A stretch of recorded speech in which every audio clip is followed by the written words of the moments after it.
आज आपण डिसेंबर 2019 मध्ये झालेल्या CTET परीक्षेचं पेपर 1चं भाषा 1 ज्यांनी मराठी निवडली असेल किंवा भाषा 2 म्हणून सुद्धा जरी निवडली असेल तर हा क्वेश्चन पेपर ॲनालिसिस आपल्या खूप कामाला येणार आहे. तत्पूर्वी आपण चॅनलवर नवीन असाल तर चॅनलला सबस्क्राईब करा. या सिरीजमध्ये हा आजचा 5वा व्हिडिओ आहे. याच्यापूर्वी 4 व्हिडिओजमध्ये 2018चे एकूण 120 प्रश्न आपण एक्सप्लेन केलेले आहेत. हे सिरीज कंटिन्यू करा आणि आपले 25+ मार्क तयार ठेवा. आणि कमेंट बॉक्समध्ये मला सांगायचं आहे की आपला या 30 पैकी किती स्कोर येत आहे. बघा, आतापर्यंत आपण जे व्हिडिओज बघितले त्याच्यात आपण आधी पेडागॉजीचे प्रश्न 15 प्रश्न बघितले आणि त्याच्यानंतर उतारा आणि कविता असायच्या. पण या पेपरमध्ये पॅटर्न थोडा चेंज केला होता. पहिले उतारा घेण्यात आला, मग कविता घेण्यात आली आणि मग त्याच्यानंतर पेडागॉजीचे 15 प्रश्न देण्यात आले. तर मग मी काय करतो, आता उतारा तुम्हाला वाचून दाखवत नाही, तर आता आपण काय करूया, ठीक आहे, आपण एकदा वाचून घेऊया. म्हणजे वाचल्याने काय होतं की खूप साऱ्या कन्सेप्ट क्लिअर होऊन जातात. आणि तुम्हाला एक टिप मी सांगतो की कधी पण उतारा हा आधी वाचून घ्यायला पाहिजे, आधी प्रश्न वाचायचे नाहीत. ठीक आहे, व्हिडिओला लाईक करा, चॅनलला सबस्क्राईब करा. पुढील उतारा वाचा आणि प्रश्न क्रमांक 91 ते 99 म्हणजे हे जवळपास 9 प्रश्न आहेत पहिल्या उतार्यावर. सर्व मंडळी उत्सुकतेने अंधाऱ्या गृहेत थांबली होती. हे बघा, तुम्हाला जर उतारा ऐकायचा नसेल तर तुम्ही स्किप करू शकता, पण मी एकदा वाचूनच घेतो. सर्व मंडळी उत्सुकतेने अंधाऱ्या गुहेत थांबली होती. सोबत सुप्रसिद्ध प्राणीशास्त्रज्ञ डॉक्टर हेमा याही होत्या. गुहेतल्या अंधाऱ्या भागातून वटवागडे सफाईने ये जा करत होती. गुहेबाहेर आल्यावर शाश्वतने विचारले, गडद अंधारात देखील वटवागड कशालाही न टक्करता सफाईने कशी उडतात? याचं रहस्य त्यांच्या स्वर यंत्रात आणि गरजेनुसार हव्या त्या दिशेने वळवता येणाऱ्या मोठ्या कानांमध्ये आहे. डॉक्टर हेमा म्हणाल्या, स्वर यंत्राचा वापर करून वटवागड उच्च वारंवारतेचा फ्रिक्वेन्सीचा ध्वनी निर्माण करतात. या ध्वनीचे तरंग आजूबाजूच्या वस्तूंवर आपटून परततात. हे तरंग मूळ तरंगाच्या तुलनेत क्षीण असले तरीही ते वटवागडांना बरोबर टिपता येतात. हव्या त्या दिशेनं वळवता येणाऱ्या कानांच्या मोठ्या पाळ्यांनी कानांमधल्या अतिसंवेदनशील पडद्यांवर केंद्रित करून वटवागड ते ऐकतात. पाठवलेले ध्वनी तरंग वस्तूंवर आदळून परत यायला लागलेल्या वेळावरून वटवागडाचा मेंदू आजूबाजूच्या वस्तूंची स्थानं आणि त्यांचे आकार ठरवतो. यालाच प्रतिध्वनी स्थान निश्चयन इकोलोकेशन म्हणतात. यामुळे प्रकाश नसतानाही प्रतिध्वनी तरंगांनी वटवागडांना आजूबाजूच्या गोष्टींचं त्रिमित ज्ञान मिळतं. इतरही प्राणी असे ध्वनितरंग वापरतात का? अमनाने विचारले. हो, डॉक्टर हेमा म्हणाल्या. सदंत देवमासा टूथ व्हेल, जयकुलातले डॉल्फिन सारखे जलचर, साळू, चिचुंद्री सारखे बुचर आणि ऑइलबर्ड, स्विफ्टलेट सारखे पक्षी आणि अनेक प्राणी प्रतिध्वनी स्थान निश्चयन वापरतात. याचा उपयोग त्यांना गढूळ पाण्यात, समुद्रातल्या अतिखोल भागात आणि रात्रीच्या अंधारात भक्ष्य शोधायला, शत्रूंपासून स्वतःचा बचाव करायला आणि शिकार करताना संदेशाची देवाणघेवाण करायला होतो. प्रतिध्वनीचा वापर करून प्राण्यांना वस्तू कितपत अचूकतेने करतात? सोहमने विचारले. क्रिकेटच्या मैदानाच्या लांबी एवढ्या अंतरावरून क्रिकेटच्या चेंडू एवढी छोटी वस्तू डॉल्फिन शोधू शकतात. डॉक्टर हेमा म्हणाल्या, एवढंच दूर तर त्यांच्या नजरेलाही दिसत नाही. आपलं डोकं विविध दिशांनी वळून प्रतिध्वनी स्थान निश्चयन वापरून डॉल्फिन आसपासच्या माशांच्या वेगवेगळ्या अवयवांचा अंदाज घेऊन ते मासे कोणते आहेत हे अचूकपणे ओळखते. याचा उपयोग त्यांना भक्ष्य पकडण्यासाठी होतो. डॉक्टर हेमा म्हणाल्या, वटवागडांना जसं प्रतिध्वनी स्थान निश्चयन ज्ञानेंद्रिय आहे तसं मधमाशांना चुंबकीय क्षेत्राचा वापर करून स्थान आणि दिशाबोध ओरिएंटेशन समजण्याचं चुंबकीय ज्ञानकेंद्रीय आहे. मधमाशांच्या चुंबकीय ज्ञानकेंद्रियामुळे चुंबकीय क्षेत्राच्या दिशेबरोबरच त्याची तीव्रता आणि त्यात होणारे बदलही करतात. मधमाशांप्रमाणेच अनेक सूक्ष्मजंतू, शार्क आणि समन मासे, समुद्री कासव, स्थलांतरित पक्षी यांनाही चुंबकीय ज्ञानेंद्रिय असतं. या प्राण्यांना चुंबकीय क्षेत्र समजतं कसं? प्रथमेशने विचारले. या प्राण्यांना शरीरातल्या चेतापेशींपेक्षा मॅग्नाइट नावाच्या चुंबकीय पदार्थांचे स्फटिक असतात. डॉक्टर हेमा म्हणाल्या, हे स्फटिक जणू अतिसूक्ष्म अशा चुंबकीय सुयाच असतात. चुंबकीय क्षेत्रातल्या बदलानुसार त्यांची दिशा बदलते. चेतापेशी हे बदलही नोंदवतात. त्यावरून चुंबकीय क्षेत्राची दिशा, तीव्रता आणि बदल त्यांच्या मेंदूला कळतात. हस्ती मत्स्यासारख्या माशांच्या चेतापेशींना चुंबकीय क्षेत्राऐवजी विद्युत क्षेत्र कळतं. त्यांच्या विद्युतीय ज्ञानेंद्रियांची कार्यपद्धतीही अशीच असते. त्याचा उपयोग त्यांना समुद्राच्या खोल तळाशी असताना आसपासची भक्ष्य करण्यासाठी होतो. आपण उतारा वाचून घेतलाय. आता प्रश्न वाचल्यावर आपल्याला लगेच अंदाज येईल की आपलं उत्तर काय असणार आहे. तर जाऊया प्रश्नांकडे. आपण फक्त एक काम करायचं आहे, आता स्क्रीन पॉज करायची आहे आणि स्क्रीन पॉज करून आपलं उत्तर कमेंट बॉक्समध्ये द्यायचं आहे आणि व्हिडिओच्या शेवटी 30 पैकी जेवढे पण तुमचे उत्तर बरोबर आली ते उत्तर तुम्हाला द्यायचा प्रयत्न करायचा आहे. आजची आहे क्लास 5. मागील 4 व्हिडिओ तुम्ही आपल्या प्लेलिस्टमध्ये जाऊन बघू शकता आणि असेच आपण एकूण 40 ते 50 व्हिडिओज घेऊन येणार आहोत रोज संध्याकाळी 6 वाजता. तर पहिला प्रश्न आहे बघा, पुढीलपैकी सर्वनाम कोणते? त्यांना, कासव, समुद्र, सूक्ष्मजीव. सूक्ष्मजीव हा नाम आहे, समुद्र पण नाम आहे, कासव पण नाम आहे, परंतु त्यांना हे काय सर्वनाम. त्याच्यामुळे पर्याय क्रमांक 1 हे आपलं उत्तर बरोबर आहे. ज्यांचं पण उत्तर 1 असेल त्यांनी कमेंट करून सांगायचं आहे. पुढचा प्रश्न, उतार्याप्रमाणे भक्ष्य पकडण्यासाठी प्रतिध्वनीचा वापर कोण करते? वटवाघूळ, देवमासा, डॉल्फिन, समुद्र कासव. स्क्रीन पॉज करून उत्तर द्यायचं आहे. तर आपलं उत्तर आहे पर्याय क्रमांक 3 की डॉल्फिन हे भक्ष्य पकडण्यासाठी प्रतिध्वनीचा वापर करते. पुढचा प्रश्न 93, आपल्या व्हिडिओमध्ये कुठेही टाइमपास नसणार आहे, कुठेही तुमचं वेळ वाया घालवणार नाही, फक्त महत्त्वाचं बोलणार आहे आणि महत्त्वाचं सांगणार आहे. पुढचा प्रश्न, चुंबकीय क्षेत्राऐवजी विद्युत क्षेत्राचे ज्ञान कोणाला असते? हस्ती, मत्स्य, डॉल्फिन, देवमासा, वटवाघूळ. उत्तर द्यायचं आहे. तर आपलं उत्तर आहे हस्ती, मत्स्य. व्हिडिओला लाईक केलं नसेल, चॅनलला सबस्क्राईब केलं नसेल सबस्क्राईब करा. किमान टार्गेट आपलं आपण असं धरूया की 1000 लाईक तरी या व्हिडिओला व्हायला पाहिजे. म्हणून जो पण व्यक्ती या व्हिडिओवर येत असेल त्याने प्लीज लाईक करा, प्लीज लाईक करा, प्लीज लाईक करा. प्रश्न क्रमांक 94, याचं रहस्य त्यांच्या स्वर यंत्रात आणि गरजेनुसार त्या दिशेने वळवता येणं म्हणजे काय? वाक्यातील अधोरेखित शब्दाची जात आपल्याला ओळखायची आहे. तर नाम आहे, विशेषण आहे, अव्यय आहे की सर्वनाम आहे? प्रश्न क्रमांक 94.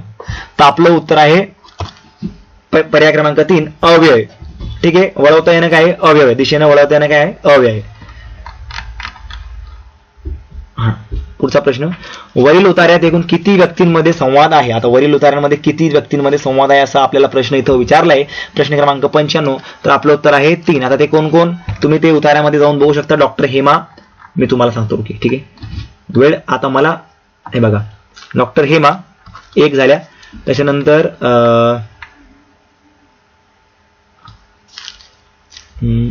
शाश्वत 2 आणि अजून एक कोणीतरी आहे बघा,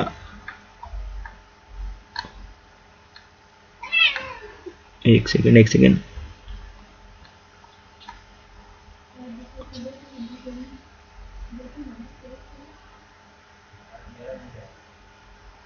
डॉक्टर हेमा, शाश्वत आणि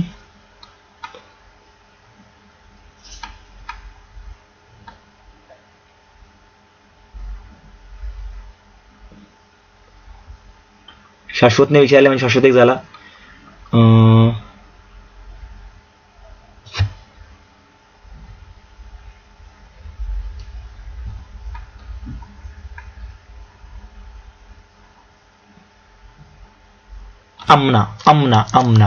अमनाने विचारले. 3 जण आहेत. किती आहेत? 3 जण. तर त्याच्यामुळे पर्याय क्रमांक 2 हे आपलं उत्तर इथं बरोबर असणार आहे. प्रश्न क्रमांक 96, वापरतात, ऐकतात, शोधतात हे काय? विशेषण आहे, सर्वनाम आहे, क्रियापद आहे, अव्यय आहे. आता बघा 2019 जे डिसेंबरचा हा पेपर आहे, इथं खूप सारे प्रश्न हे व्याकरणावर आधारित आहेत.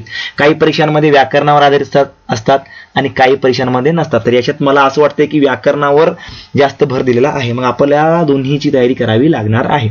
आणि माझं असं मत आहे की दुसरे बाहेरचे प्रश्न बघितल्यापेक्षा तुम्ही PYQ करा फक्त, जे पण आतापर्यंत झालेले आहेत. खूप झालं तुम्हाला 27-28 मार्क घ्यायला. तर 96 क्रमांकाचा प्रश्नाचं उत्तर आपलं आहे क्रियापद. वापरतात, ऐकतात, शोधतात, चालतात, बोलतात हे काय? क्रियापद आहे. पुढचा प्रश्न क्रमांक 97, टिपणे शब्दाची अर्थछटा नसलेला पर्याय कोणता? अर्थछटा म्हणजे काय असतं? याचा अर्थ की समानार्थी शब्द, त्याचाच अर्थ निघणं म्हणजे तो समानार्थी शब्द. तर तो पर्याय कोणता आहे? जो नाहीये, पर्याय नसलेला शोधायचा आपल्याला. तर आपलं उत्तर आहे बघा उदो उदो करणे. कारण नेम साधणे, शोषून घेणे, लिहिणे हे टिपण्याचा अर्थ होतो. शोषून घेणे, नेम साधणे, टिपणे. आपण म्हणतो का त्याने काय नेम टिपला, त्याने आम्हाला टिपून घेतलं, मी धड्यातले प्रश्न टिपले. अशा प्रकारचं याचं स्पष्टीकरण आहे. पुढचा प्रश्न क्रमांक 98, तरंग शब्दाचा समानार्थी आशय शोधा. गोंडपाठ, सरस निरसपणा, मनातील उमटणारे नवे विचार आणि तजवीज. उत्तर द्यायचे. तर गोंडपाठ नाही, सरस निरसपणा नाही, तजवीज नाही. तर पर्याय क्रमांक 3 मनातील उमटणारे नवे विचार म्हणजेच तरंगचा समानार्थी आशय असलेला शब्द आहे. पुढचा आणि शेवटचा प्रश्न उतार्यातला, चुंबकीय क्षेत्राची दिशा, तीव्रता आणि त्यातील बदल यांचे ज्ञान कोणाला असते? मधमाशी, मासा, डॉल्फिन, ऑइलबर्ड. प्रश्न क्रमांक 99. तर आपलं उत्तर आहे मधमाशी. मधमाशांना काय असतं? चुंबकीय क्षेत्राची दिशा पण त्यांना कळते, त्याची तीव्रता कळते आणि त्यांच्यातील बदल सुद्धा कळते. या सर्वांचे ज्ञान त्याला असते. कोणाला? मधमाशीला. जाऊया आता कवितेकडे. कविता आहे 6 गुणांसाठी. कविता वाचून दाखवतो. डोळे भरून तुमची आठवण कोणीतरी काढतच ना, ऊन ऊन 2 घास तुमच्यासाठी वाळतच ना, शाप देत बसायचं की दुवा देत हसायचं तुम्हीच ठरवा, कळ्या कुट्ट काळोखात जेव्हा काही दिसत नसतं तुमच्यासाठी कोणीतरी दिवा घेऊन उभं असतं, काळोखात कुठायचं की प्रकाशात उडायचं तुम्हीच ठरवा, पायात काटे ऋतून बसतात हे अगदी खरं असतं, आणि फुल फुलून येतात हे काय खरं नसतं, काट्यांसारखं चालायचं की फुलांसारखं फुलायचं तुम्हीच ठरवा, पेला अर्धा सरला आहे असं सुद्धा म्हणता येतं, पेला अर्धा भरला आहे असं सुद्धा म्हणता येतं, सरला आहे म्हणायचं की भरला आहे म्हणायचं तुम्हीच ठरवा, सांगा कसं जगायचं कणत कणत की गाणं म्हणत तुम्हीच ठरवा. ठीक आहे. एक जीवनाबद्दल एक कविता आपल्याला दिलेली आहे. जाऊया आपल्या प्रश्नांकडे. प्रश्न क्रमांक 100. कवितेचा आशय काय सूचित करतो? जीवनाकडे बघण्याचा दृष्टिकोन, काळोखात कुळणे, काट्यासारखे सलणे, डोळे भरून आठवण काढणे. प्रश्न क्रमांक 100.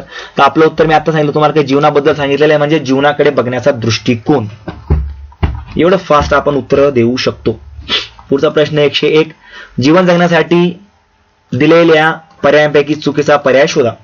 फुलासारखं फुलणं, कणत कणत जगणं, प्रकाशात उडणं, दुवा देत हसणं. जीवन जगण्याच्या दिलेल्या पर्यायांपैकी चुकीचा पर्याय शोधायचा आपल्याला. चुकीचा, बरोबर नाही चुकीचा, म्हणजे 3 बरोबर आहेत, 1 चुकीचा आहे. प्रश्न क्रमांक 101. तर कणत कणत जगायचं नाही आपल्याला, फुलासारखं फुलायचंय, प्रकाशात उडायचंय, दुवा देत हसायचंय, त्याच्यामुळे पर्याय क्रमांक 2 हे आपलं उत्तर बरोबर असणार आहे. पुढचा प्रश्न क्रमांक 102. विशेषण नसलेला पर्याय शोधा. आता बघा आलं ना व्याकरणवर. ठीक आहे. अर्धा काळा कुट्ट, पायात पिवळा धम्म. काय असेल आपलं उत्तर? प्रश्न क्रमांक 102 चं उत्तर विशेषण नसलेला पर्याय शोधा. विशेषण नसलेला. तर आपलं उत्तर आहे पायात.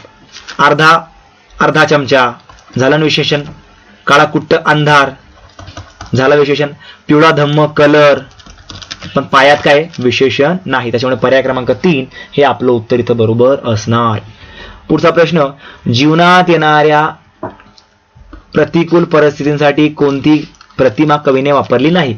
काला कुट्ट कालोख, काटे रुतणे, पेला भरणे, पेला सरणे. या 4 पैकी एक प्रतिमा कवीने वापरलेली नाही, बाकीचे 3 वापरलेले आहेत. प्रश्न क्रमांक 103. तर आपलं उत्तर आहे पेला भरणे. म्हणजे प्रतिकूल परिस्थिती कशाला म्हणतो आपण? अडचणींना काय म्हणतो आपण? प्रतिकूल परिस्थिती. त्याच्यासाठी काळा कुट्ट, काळोख आला, काटे रुतणं पण आलं आणि पेला सरणं सुद्धा आलं. पेला भरणं हे पॉझिटिव्ह आहे. पेला भरणं हे पॉझिटिव्ह आहे. प्रश्न क्रमांक 104. क्रियापद नसलेला पर्याय निवडा. बसतात, येतात, म्हणतात तुम्ही. क्रियापद नसलेला, असलेला नाही नसलेला, क्रियापद नसलेला पर्याय आपल्याला इथं शोधायचा आहे. तर तुम्ही, बसतात, येतात, म्हणतात हे काय झाले? क्रियापद. व्याकरणावर आधारित आहेत, म्हणजे हा पेपर व्याकरणावर आधारित आहे असं नाही का आताचा पण व्याकरणावर आधारितच येईल, पण येऊ शकतो. पुढचा प्रश्न क्रमांक 105. रुतणे शब्दाचा विरुद्धार्थी शब्द शोधा. फुडणे, टोचणे, बोचणे, सलणे. प्रश्न क्रमांक 105 आणि उतार्यावरचा शेवटचा प्रश्न. पर्याय क्रमांक 1 फुलणे. टोचणे पण समानार्थी आहे, बोचणे पण समानार्थी आणि सलणे पण समानार्थी आहे. पर्याय क्रमांक 1 हे आपलं उत्तर बरोबर असणार आहे. जाऊया अति महत्वाचे आपल्या भागावर, जो आहे पेडागॉजी. 106 ते 120 म्हणजे 15 प्रश्न. ठीक आहे. चला. मातृभाषेवर आधारित बहुभाषिकता म्हणजे काय? मातृभाषेवर आधारित बहुभाषा म्हणजे काय? आपल्याला इथं प्रश्न विचारला आहे. ठीक आहे. फक्त भाषा शिकणे, मातृभाषेतून शिकणे, प्रथम मातृभाषा शिकणे, नंतर क्रमाने दुसऱ्या भाषा शिकणे, अनेक भाषा शिकणे व परदेशी भाषा मातृभाषा म्हणून शिकणे. प्रश्न क्रमांक 106. हा पर्याय तर चुकतोच. परदेशी भाषा आपण मातृभाषा म्हणून शिकू शकत नाही. फक्त मातृभाषा पण शिकायची का असं बी नाही, आणि फक्त मातृभाषेतून शिकणे हे बी नाही. तर पर्याय क्रमांक 3 की प्रथम मातृभाषा शिकणे आणि त्याच्या मदतीने नंतर क्रमाने दुसऱ्या भाषा शिकणे. पर्याय क्रमांक 3 हे आपलं उत्तर बरोबर असणार आहे. ज्यांचं पण 3 हा उत्तर असेल त्यांनी कमेंट करून मला सांगायचं की सर 106चं माझं 3 बरोबर होतं आणि तुमच्या आधी मी ते उत्तर काढून ठेवलं होतं. पुढचा प्रश्न 107. शालेय शिक्षण पद्धतीमध्ये भाषा म्हणजे काय? बहुभाषिक शिक्षण, शिक्षणामध्ये भाषा, मातृभाषेवर आधारित बहुभाषिकत्व, त्रिभाषा सूत्र. प्रश्न क्रमांक 107. तर शालेय शिक्षण पद्धतीमध्ये भाषा म्हणजे काय? त्रिभाषा सूत्र. त्रिभाषा सूत्र, एक मातृभाषा, एक प्रादेशिक भाषा आणि एक इंग्रजी. पर्याय क्रमांक 4 हे आपलं उत्तर तर बरोबर असणार आहे. पुढचा प्रश्न 108. संपूर्ण भाषा अध्यापन पद्धती म्हणजे काय? विद्यार्थी अक्षरे, शब्द, वाक्यांश आणि वाक्य या क्रमाने भाषा शिकतो हे गृहीत धरणे. विद्यार्थी भाषेतील वाक्यांश आणि उच्चार समजावून घेऊन भाषा शिकतो हे गृहीत धरणे. विद्यार्थी बाराखडीपासून सुरुवात करून भाषा शिकतो हे गृहीत धरणे. की विद्यार्थी सर्व भाषा एकाच पद्धतीने शिकतो हे गृहीत धरणे. प्रश्न क्रमांक 108. तर आपलं उत्तर आहे पर्याय क्रमांक 2. विद्यार्थी भाषेतील वाक्यांश आणि उच्चार समजावून घेऊन भाषा शिकतो हे गृहीत धरणे म्हणजेच संपूर्ण भाषा अध्यापन पद्धती होय. 109. खालीलपैकी कोणत्या अध्यापन पद्धतीत स्मृती स्मरण हा भाषा शिक्षणाचा भाग असतो? संरचनात्मक उपागम, व्याकरण भाषांतर पद्धती, संभाषणात्मक उपागम की संपूर्ण शारीरिक प्रतिसाद. प्रश्न क्रमांक 109. तर आपलं उत्तर आहे व्याकरण भाषांतर पद्धती म्हणजेच स्मृती अध्ययन पद्धतीत भाषा शिक्षणाचा हा भाग असतो. 110. काव्य ही भाषा शिक्षिका आहे. ती विद्यार्थ्यांना निरनिराळ्या प्रसंगांतून वापरले जाणारे शब्द शोधावयास सांगते आणि त्यांनी शोधलेल्या शब्दांशी संबंधित त्या शब्दांच्या पुढे आणि मागे जोडले जाणारे शब्द सांगते. या पद्धतीला काय म्हणतात? साहचर्य, शब्दजाळ, शब्दखेड, शब्द तयार करणे. प्रश्न क्रमांक 110. तर आपलं उत्तर आहे साहचर्य. यांना सगळ्यांना काय म्हणता येतात? साहचर्य. शब्दजाळ म्हणत नाही, शब्दखेड म्हणत नाही, शब्द तयार करणे सुद्धा म्हणत नाही. पुढचा प्रश्न 111. विद्यार्थ्यांची भाषा क्षमता पाहण्यासाठी शिक्षिका प्रश्न तयार करते. या प्रश्नामध्ये एका परिच्छेदातील प्रत्येक 5वा शब्द ती गाळते आणि विद्यार्थ्यांना ते शब्द शोधावयास सांगते. या पद्धतीच्या चाचणी क्लोक्विस काय म्हणतात? आकलनात्मक चाचणी, शब्दसंपत्ती चाचणी, रिकाम्या जागा भरा चाचणी, बद्ध प्रश्न चाचणी. प्रश्न क्रमांक 111. तर आपलं उत्तर आहे बद्ध प्रश्न चाचणी म्हणजे बौद्धिक क्षमतेला चालना देण्यासाठी जी आपण प्रश्नाची चाचणी घेतो ते आपण त्याला म्हणतो. 112. बोलताना योग्य शब्द योग्य जागी वापरून अचूक शब्दोच्चार करणे म्हणजे काय? शरीर भाषा, बोलण्याचे तंत्र, भाषा कार्य, रोजच्या वापरातील भाषा बिलकुल नाही, भाषा कार्य बिलकुल नाही, शरीर भाषा बिलकुल नाही, तर बोलण्याचे तंत्र. बोलताना योग्य शब्द योग्य जागी वापरून अचूक शब्दोच्चार करणे म्हणजे बोलण्याचे तंत्र होय. 113. कथाकथन ही अध्यापन शास्त्रीय पद्धती वापरतात किंवा विद्यार्थ्यांना श्रवण प्रक्रियेत गुंतवून ठेवण्यासाठी, विद्यार्थ्यांच्या संभाषण क्षमतेत वाढ होण्यासाठी, भाषा कौशल्य आणि साक्षरता विकसित होण्यासाठी की वर्गात शिस्त राखण्यासाठी. प्रश्न क्रमांक 113. आपलं उत्तर आहे पर्याय क्रमांक 3. भाषा कौशल्य आणि साक्षरता विकसित करण्यासाठी कथाकथन ही अध्यापन शास्त्रीय पद्धतीचा वापर करतात. 114. संदर्भासहित व्याकरण म्हणजे काय? पाठांतर आणि सरावाने व्याकरण शिकणे, प्रथम व्याकरणाचे स्वरूप शिकणे व नंतर त्याचा उपयोग करावयास शिकणे, रोजच्या वापरातील उदाहरणे घेऊन त्याच्याशी संबंधित व्याकरणाकडे लक्ष वेधणे व व्याकरण शिकणे, संचरित पद्धतीने व्याकरण प्रकार अभ्यासणे आणि विद्यार्थ्यांचा क्रमबद्ध विकास घडविणे. प्रश्न क्रमांक 114.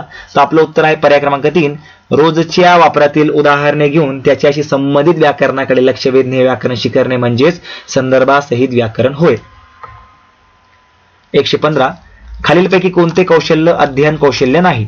खालीलपैकी कोणते कौशल्य अध्ययन कौशल्य नाही म्हणजे दिलेल्यांपैकी 4 कौशल्य आहेत, एक कौशल्य नाही. तर व्याख्यानाच्या वेळेस टिपणे काढणे, वाचताना टिपणे काढणे, सारांश लिहिणे, एखाद्या कार्यक्रमाचा आराखडा तयार करणे. तर व्याख्यानाच्या वेळेस टिपणे काढणे कौशल्य आहे, वाचताना टिपणे काढणे सुद्धा कौशल्य आहे, सारांश लिहिणे सुद्धा कौशल्य आहे, पण एखाद्या कार्यक्रमाचा आराखडा तयार करणे हे कौशल्य नाही. ठीक आहे. शेवटचे 5 प्रश्न राहिलेले आहेत. 116. पाठ्यपुस्तके तयार करणारे पाठ्यपुस्तकात लेखकातील उतारे, घटना, कविता आणि वर्तमानपत्रातील किंवा मासिकातील लिखाणाचा समावेश करतात कारण ते लिखाण अधिकृत आणि नैसर्गिक भाषेत लिहिलेले असते. ते लिखाण पाठ्यपुस्तक तयार करणाऱ्यांना आवडते. त्या लिखाणावर मूल्यमापनाचे प्रश्न काढणे सोयीचे जाते. ते लिखाण वाचावयास उपयुक्त असते. काय असेल प्रश्न क्रमांक 116 उत्तर? तर बिलकुल पर्याय क्रमांक 1 की ते लिखाण अधिकृत आणि नैसर्गिक भाषेत लिहिलेले असते. बाकीचे 3 पर्याय निगेटिव्ह आहेत, चुकीचे आहेत. 117. खालील प्रक्रियेस तुम्ही काय म्हणाल? शिक्षक एक पाठ्यांश वाचतात आणि विद्यार्थी गटाने बसून त्यातील मुद्दे लिहून घेतात आणि पुन्हा पाठ्यांश तयार करतात. त्याला सूत्रलेखन म्हणणार, व्याकरण सांगणे म्हणणार, पुनर्लेखन प्रक्रिया म्हणणार की पारस्परिक श्रुतलेखन म्हणणार. प्रश्न क्रमांक 117. तर आपलं उत्तर आहे व्याकरण सांगणे. व्याकरण सांगणे. प्रश्न क्रमांक 117.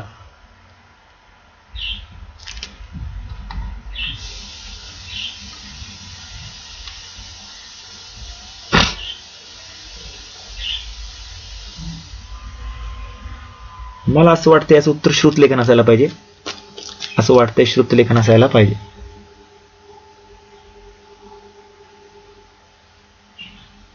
पण आन्सर की मध्ये हे दिलेले व्याकरण सांगणे. ठीक आहे, हा प्रश्न आपण काय करू, मार्क करून ठेवू, स्टार करून ठेवू. तुम्हाला काय वाटतं ते कमेंट मध्ये सांगा. पुढचा प्रश्न 118. प्रथम भाषा हा भाषा विकास हा सर्वसामान्यपणे काय असतो, म्हणजे काय संज्ञेने ओळखला जातो? अध्ययन, संपादनूक, प्रगती की बोधात्मक संज्ञान. प्रश्न क्रमांक 118. प्रथम भाषा विकास हा सर्वसामान्यपणे कोणत्या संज्ञेने ओळखला जातो? तर त्याला म्हणतो आपण संपादनूक. आपण संपादन करतो, कोणत्याही भाषेचा विकास होतो ना प्रथम वेळेस, त्याला आपण संपादनूक करतो त्याची. पुढचा प्रश्न 119. इयत्ता पहिलीच्या वर्गामध्ये वेगवेगळ्या मातृभाषा असलेले विद्यार्थी आहेत. ठीक आहे. शिक्षिका विद्यार्थ्यांना त्यांच्या भाषेमध्ये अभिवादन करण्यास सांगते. त्यामुळे विद्यार्थी दररोज वेगवेगळ्या भाषेतील अभिवादन शब्दांशी परिचित होतात. शिक्षिका या ठिकाणी कोणती पद्धती वापरते? एका वर्ग आहे, त्याच्यात पहिलीचा वर्ग आहे, त्याच्यात खूप सारे वेगवेगळ्या भाषिक विद्यार्थी आहेत. शिक्षिका त्यांना रोज आपल्या आपल्या भाषेतील अभिवादन करायला सांगणे, आणि ते त्याच्यामुळे काय होतं, बाकीच्या विद्यार्थ्यांना सुद्धा कळते की बाबा हा मुलगा या भाषेत अभिवादनाचं करतो, तो मुलगा त्याच्या मातृभाषेत अभिवादनाचं करतो. मग हे जी पद्धत शिक्षिका वापरतात त्या पद्धतीला काय म्हणतात? बहुभाषिक स्रोत, बहुभाषिकत्व, भाषा वैविध्य पद्धती की एक भाषिकत्व. एक भाषिकत्व तर बिलकुल येणार नाही, पर्याय चुकीचा आहे. तर आपण बघूया. आपलं उत्तर आहे बहुभाषिक स्रोत. म्हणजे इथं वेगवेगळ्या प्रकारचे स्रोत सुरू झाले. म्हणजे जेव्हा 5 भाषांचे जर विद्यार्थी असेल तर वेगवेगळे स्रोत निर्माण झाले की 5 भाषा या वर्गामध्ये समजल्या जात आहे, शिकल्या जात आहे. आजच्या व्हिडिओचा शेवटचा प्रश्न क्रमांक 120. खालीलपैकी कोणती पद्धती विद्यार्थ्यांना भाषेची ओळख करून देण्यासाठी आदर्श पद्धती नाही? कविता आणि गाण्या यांच्या माध्यमातून, नेहमीच्या वापरातील शब्द आणि छोटी वाक्य यांच्या माध्यमातून, बाराखडीच्या माध्यमातून, प्रत्यक्ष बोलणे आणि ऐकणे यांच्या माध्यमातून. प्रश्न क्रमांक 120. कोणती पद्धती विद्यार्थ्यांच्या भाषेची ओळख करून देण्यासाठी आदर्श पद्धती नाही? प्रश्न क्रमांक 120. तर आपलं उत्तर आहे बाराखडीच्या माध्यमातून. हा जो पर्याय आहे ते भाषेची ओळख करून देतो, नेहमीच्या वापरातील शब्द सुद्धा आणि प्रत्यक्ष बोलणे आणि शुद्ध ऐकणे. बाराखडीपासून पूर्णच्या पूर्ण भाषेची ओळख करून देता येत नाही. त्याच्यामुळे पर्याय क्रमांक 3 हे आपलं उत्तर बरोबर असणार आहे. याच्यानंतर पुढच्या व्हिडिओमध्ये आपण भाषा 2चे 30 प्रश्न बघणार आहोत.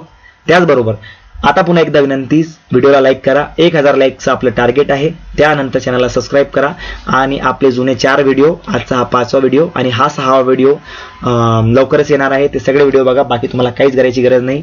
थँक्यू.